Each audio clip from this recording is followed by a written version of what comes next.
Banjarmasin memiliki julukan Kota Seribu Sungai yang sangat menggambarkan sungai bagian kada terpisahkan bagi warga Banjarmasin.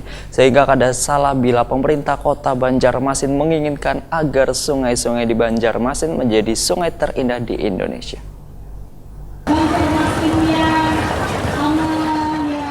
Banjarmasin memiliki julukan Kota Seribu Sungai yang menggambarkan sungai bagian kada terpisahkan bagi warga Banjarmasin. Karena sungai kada hanya dimanfaatkan untuk mandi bagi warga yang berada di bantaran sungai, namun juga menjadi tempat warga untuk beraktivitas mulai dari transportasi hingga perdagangan. Sehingga kada salah bila pemerintah Kota Banjarmasin menginginkan agar sungai-sungai di Banjarmasin menjadi sungai terindah di Indonesia. Anggota DPRD Banjarmasin Nur Latifah Wahirtakuni Prima TV, tengah hari Kamis 19 September 2019 memadahkan banyak tantangan yang harus dilalui pemerintah kota untuk mewujudkan sungai terindah di Banjarmasin ini. Dikarenakan masih adanya sungai maupun aliran-aliran drainase yang masih rigatuan belum sesuai dengan fungsinya. Politisi Partai Golkar ini pun mendesak Pemko Banjarmasin agar upaya mewujudkan kota pariwisata sungai terindah ini lebih ditingkatkan lagi.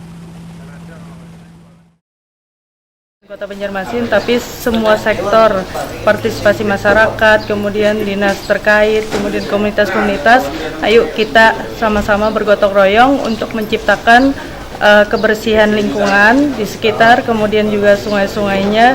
Jangan sampai image sungai terindah ini tidak sesuai dengan kenyataan, bahkan yang kita lihat selama ini masih banyak sungai maupun aliran-aliran drainase yang masih belum sesuai dengan fungsinya, masih kotor, kemudian juga masih banyak lagi.